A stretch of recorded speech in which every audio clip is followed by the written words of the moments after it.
Hey everybody, it's Sydney. Welcome to my reading log for November of 2025. I'm going to be doing things a little bit differently this time around, trying to keep things a little more faster paced, formatted a little bit better. So I've written down some summaries for stuff that I've read to kind of help me get my words in order. So I will go ahead and start off with the two volumes I read this month of Baki the Grappler, Baki Volume 1 and 2. I really enjoyed this. Great start to the series.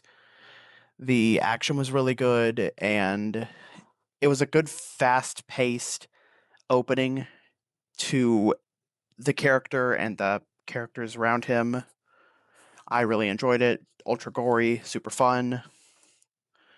Next up, we've got Portus. And for Portus, it was gruesome and very Japanese horror, but I it didn't really stay with me too much. Like, I enjoyed what I read of it, but I didn't really remember a lot of the details after finishing reading it. I think it was an enjoyable read overall, but I'm a little mixed on it. Next up, we've got Kindergarten Wars Volume 2. For this one, it's fun. I liked it all right.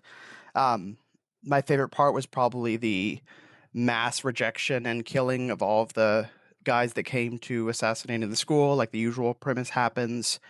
She basically found something she didn't like about all of them and just killed them one by one. Very fun. Next up, we've got Wet Sand Volume 2. I love Wet Sand. It's very smutty, uncensored, fun.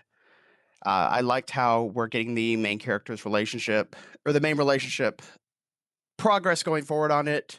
And we're also kind of touching on the side relationship that the other main male lead has and the drama that's coming from that. It's good smut and it's a good story as well. Of course, non-consensual stuff happening in there. It's Yakuza. It's not too surprising. Next up, next up, I have the Spellbook Library, Volume 3. This one, I love the series. It's ending fairly soon, which is unfortunate, but I think we're wrapping up in a good climax so far. Things are really building together and working off of each other really well. Then we've got The Weakest Tamer, Began the Journey to Pick Up Trash, Volume 7.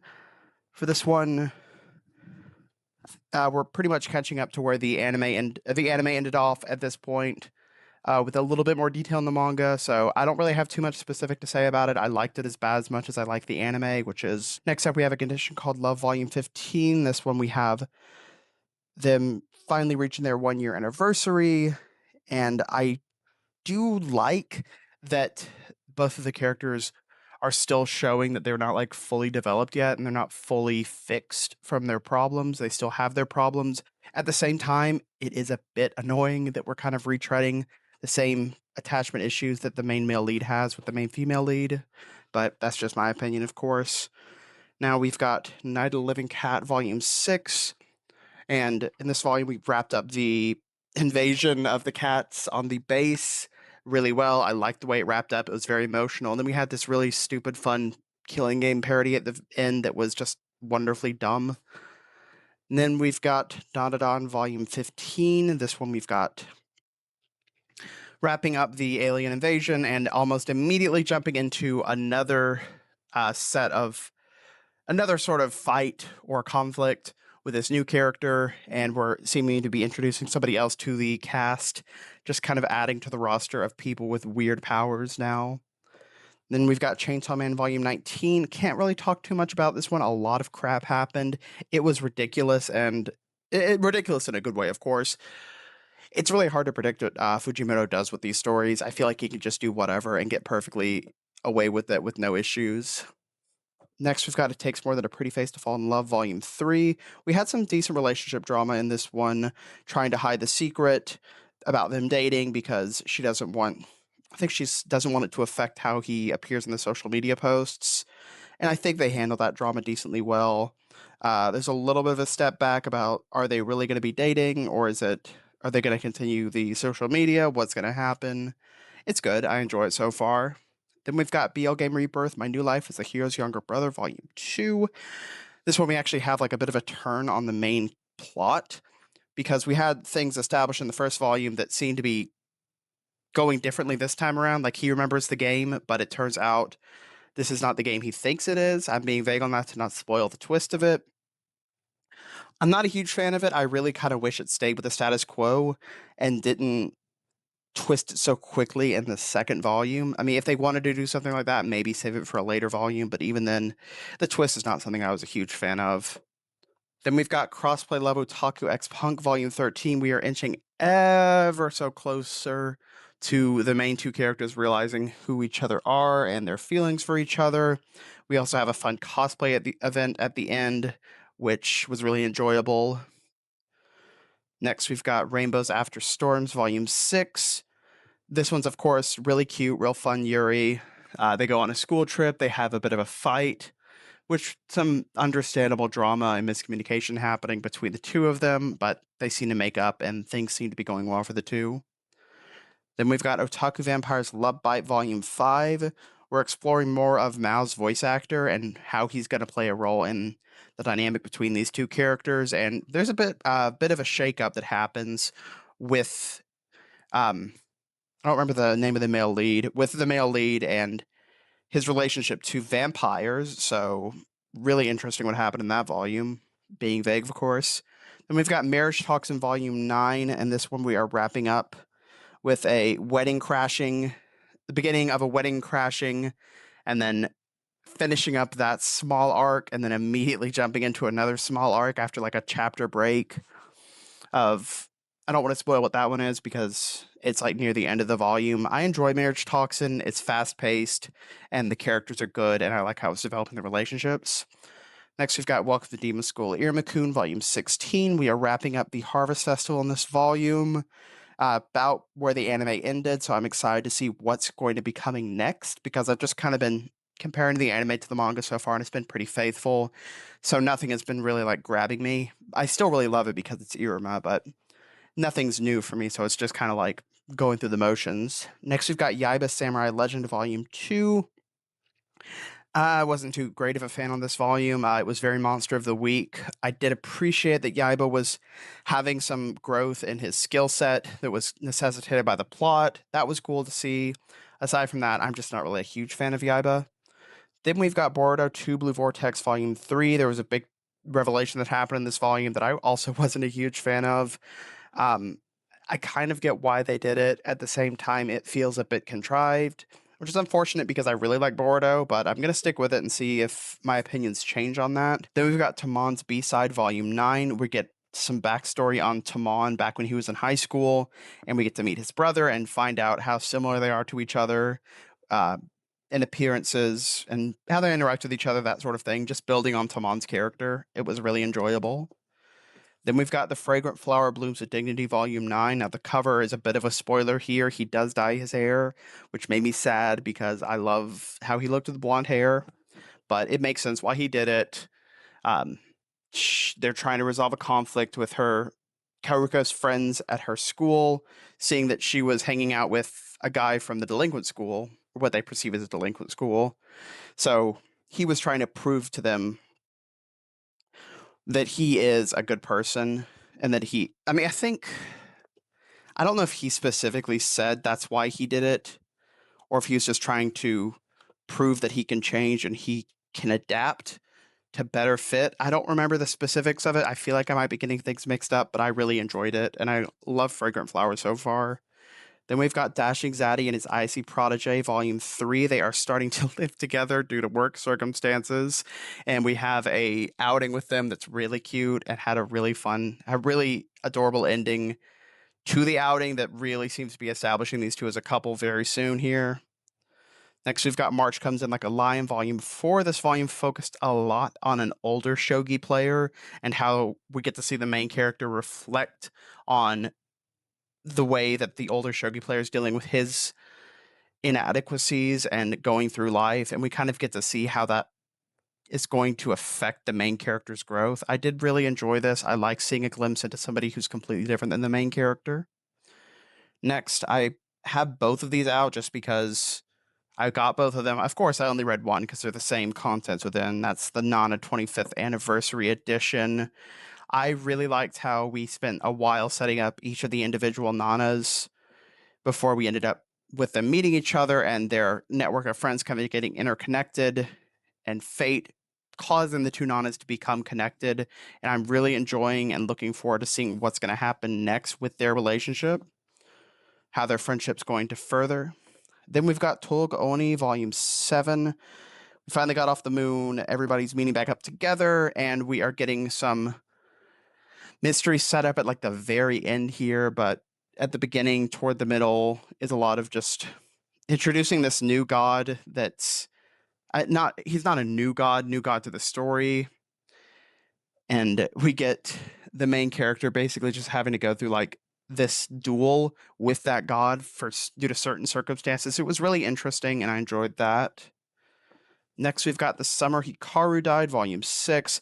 A lot of plot stuff happening in this volume, going back further on the conspiracies of the town, the interconnected cities with it, and how and why all of these events are happening around the city they live in. Very enjoyable. We get a bit of a focus on this character as well, so we're kind of getting more light on the inhabitants of the city.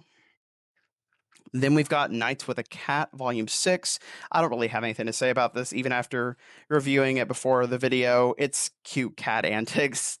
Not really much that's going to change with that.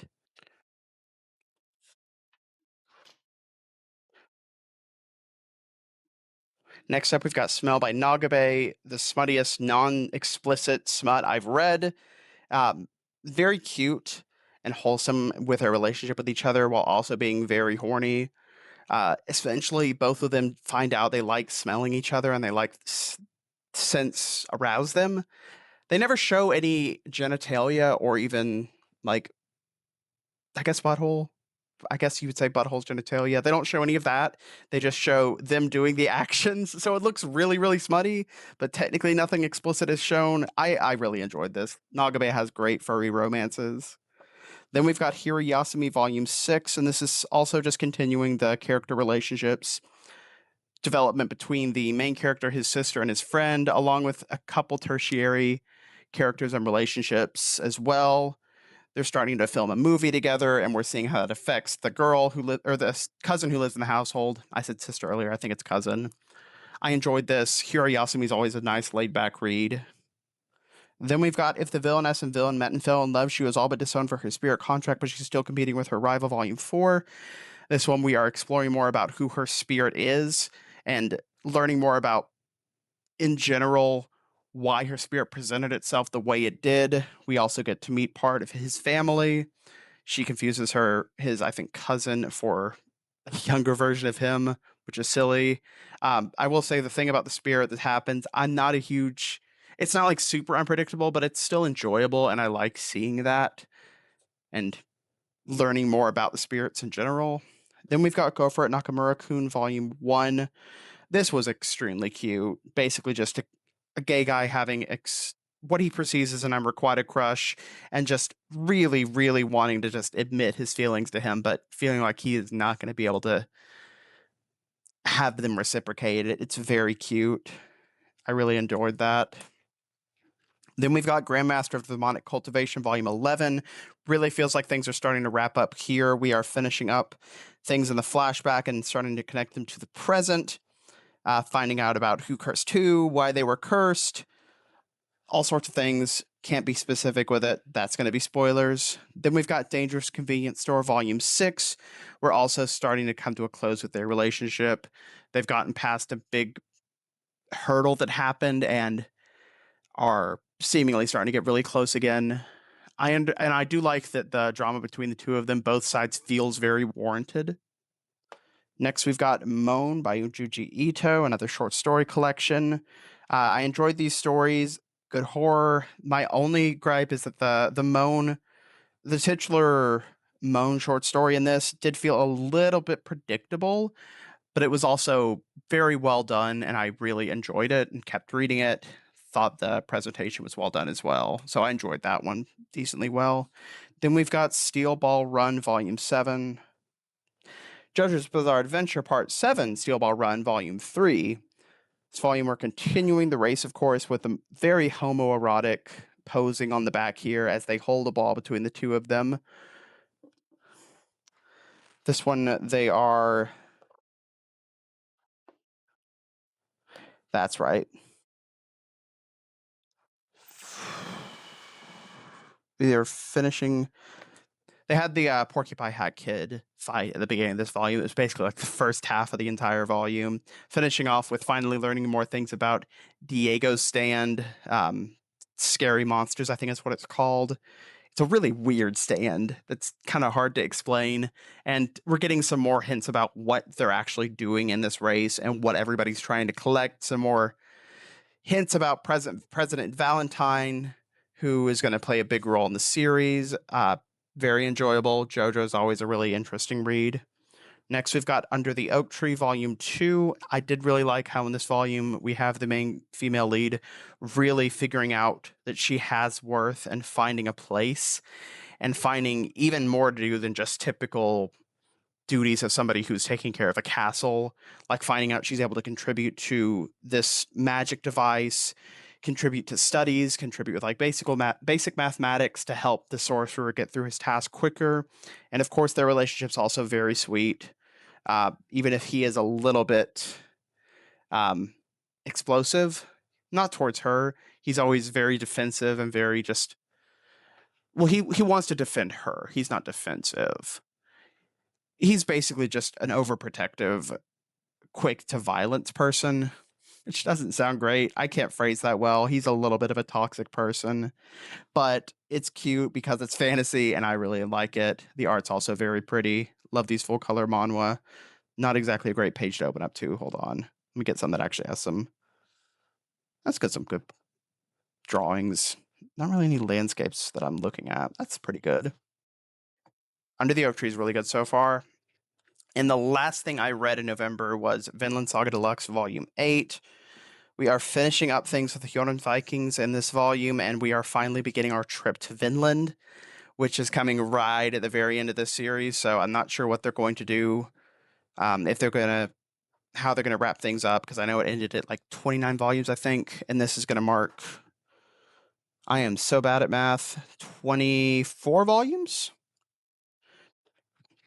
Yeah, this is going to mark 24 volumes. There should be only 5 volumes left, meaning 2 of these oversized 3-in-1s.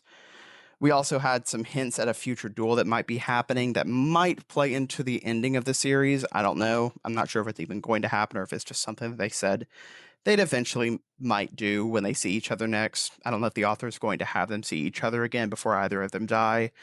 But yeah, that was everything I read in November. A little bit scattered this time around, trying to get used to this new flow of things, but I appreciate the patience, and I thank you, everybody, for watching and staying engaged. Have a good one, and happy holidays.